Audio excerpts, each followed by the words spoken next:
pourquoi les taxes sont présentes sur le carburant et augmentent. Parce que les mêmes personnes me demandent, je me suis engagé à le faire, de changer progressivement notre économie, d'aller vers une économie, on dit souvent plus décarbonée. Qu'est-ce que ça veut dire? Ça veut dire que nous avons une transition environnementale à faire pour moins utiliser bien, les ressources traditionnelles qui sont polluantes, qui créent des émissions et qui, aujourd'hui, sont en particulier le gasoil, l'essence, etc. Ces taxes dont on parle, elles servent à financer quoi? Elles servent à financer les solutions. Elles nous servent à financer des infrastructures de transport. On finance la prime à la conversion pour que vous puissiez changer de véhicule. On finance le chèque énergie pour que vous puissiez changer de chaudière. Et ça, on le fait parce qu'on a justement cet argent qui rentre. Plus personne ne parle beaucoup du réchauffement climatique. Pourquoi?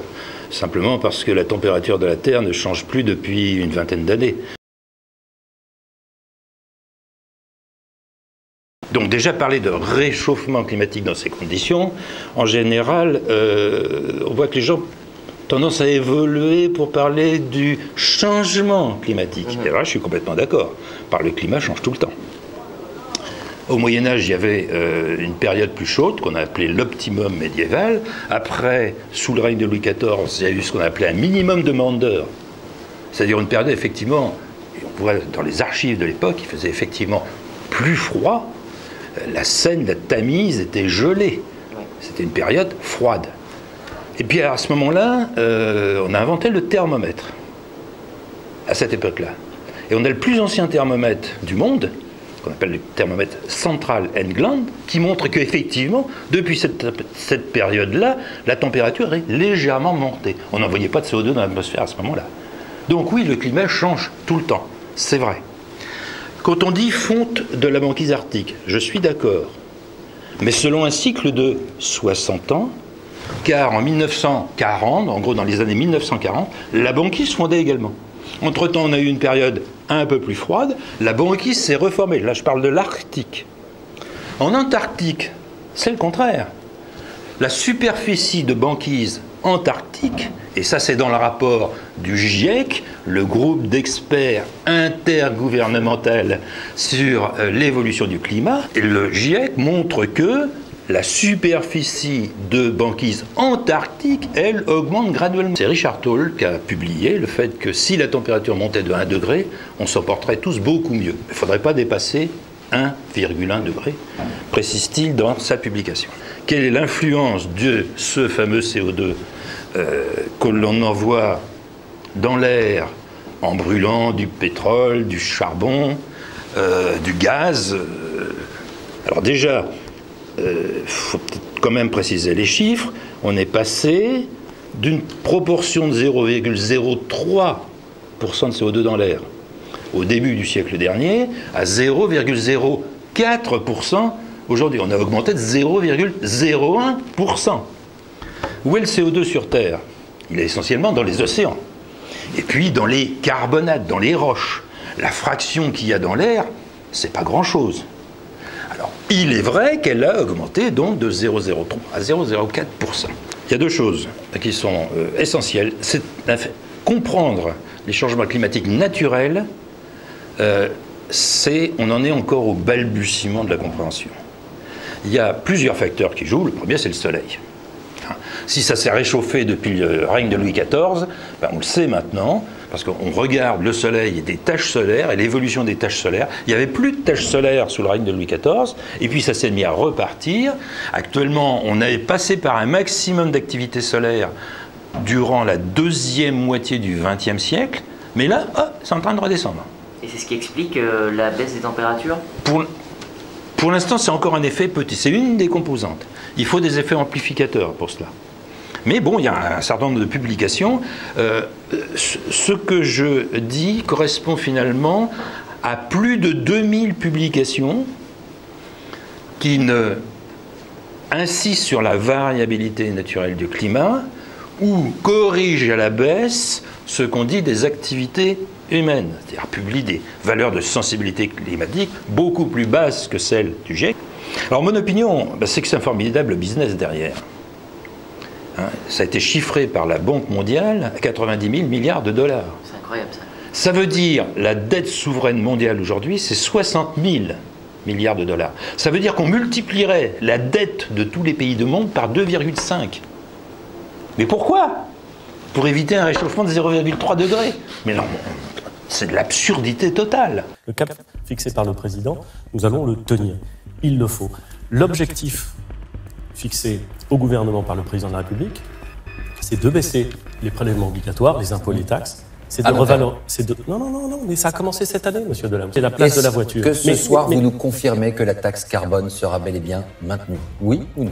Oui. Oui. La trajectoire carbone. Aucun aménagement, aucun moratoire? Oui. La trajectoire carbone que nous avons fixée, nous allons la tenir. Nous, ce que nous voulons, c'est les libérer de cette dépendance au pétrole et faire en sorte qu'ils puissent, dans leur vie quotidienne, profiter d'une vie prospère et débarrasser de cette contrainte.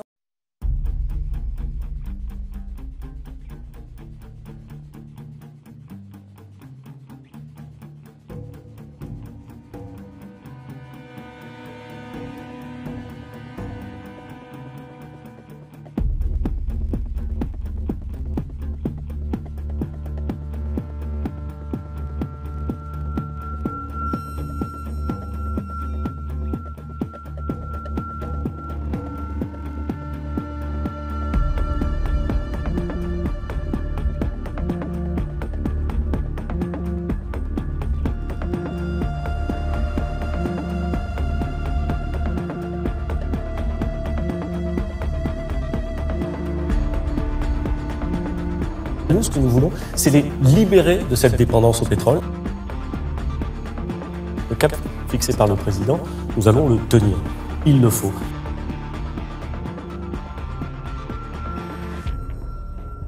La taxe sur les carburants n'est plus suspendue, ni reportée, mais bel et bien annulée pour l'année 2019. La décision prise par le président de la République Emmanuel Macron mercredi matin a été confirmée par le Premier ministre Édouard Philippe en personne devant les députés dans la soirée.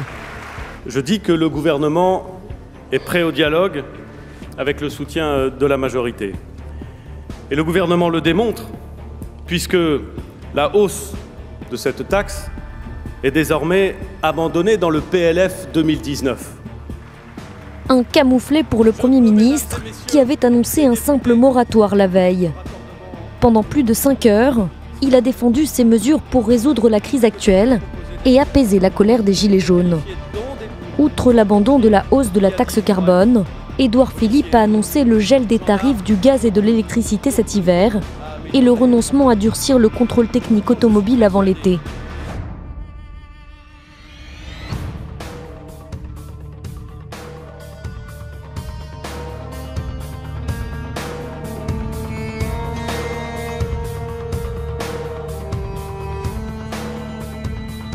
Dans notre République, depuis un an, il n'y a eu qui que ce soit protégé ou soustrait aux règles, aux droits de la République, car c'est ce que nos concitoyens attendent de nous. Et s'ils cherchent un responsable, dites-leur chaque jour, vous l'avez devant vous. Le seul responsable de cette affaire, c'est moi, et moi seul.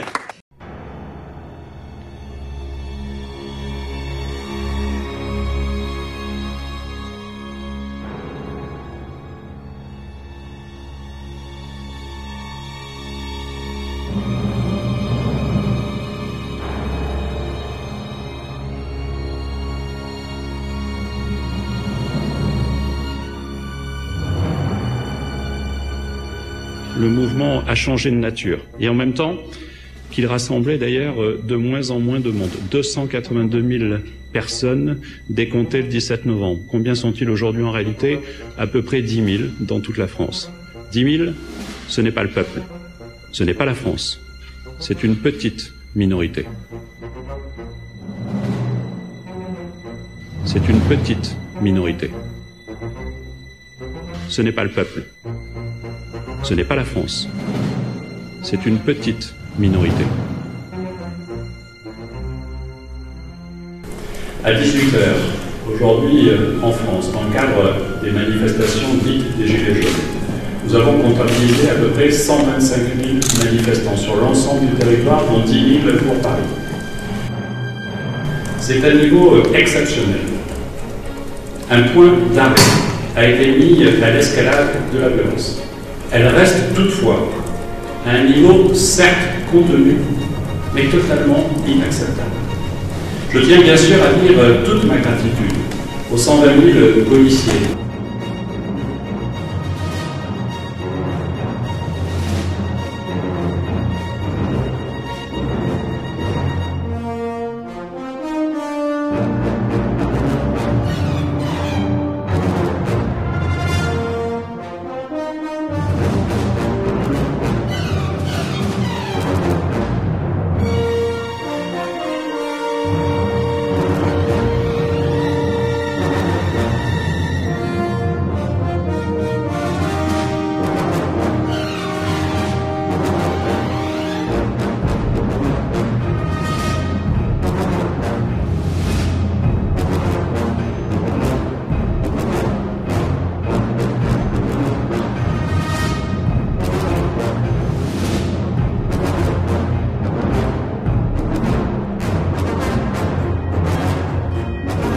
Le mouvement a changé de nature et en même temps qu'il rassemblait d'ailleurs de moins en moins de monde. Mais qui compte aussi des personnes, il faut le dire, qui se sont radicalisées, qui ont franchi les limites de la légalité républicaine.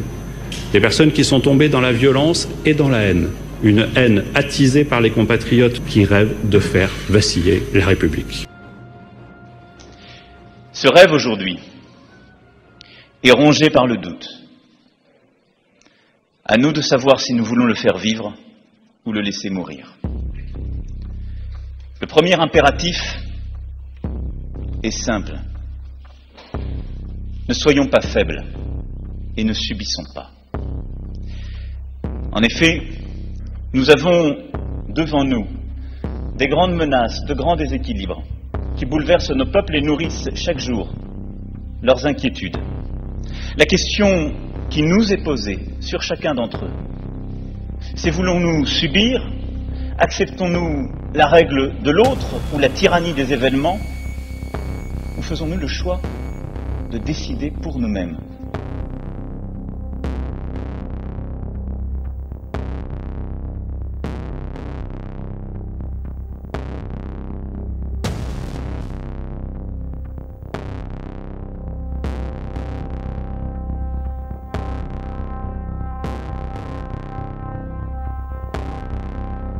La priorité donnée aux interpellations, à la fois avant les événements, mais également pendant les événements, a montré sa capacité dissuasive. Des masques à gaz, des projectiles, des armes blanches, des bâtons, des artifices ont été saisis.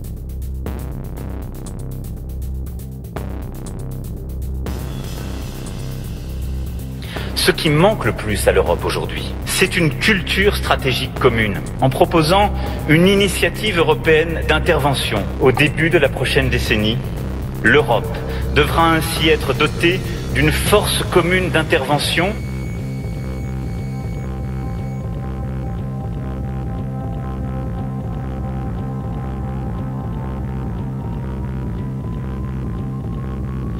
C'est n'ayons pas peur. N'ayons pas peur du monde dans lequel nous vivons, n'ayons pas peur de nos principes, n'ayons pas peur de ce que nous sommes et ne le trahissons pas, n'attendons pas.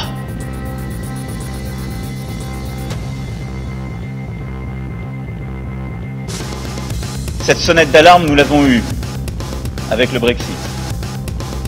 Mais nous l'entendons aussi des élections italiennes, à la Hongrie jusqu'à la Pologne. Partout en Europe ressonne cette musique du nationalisme.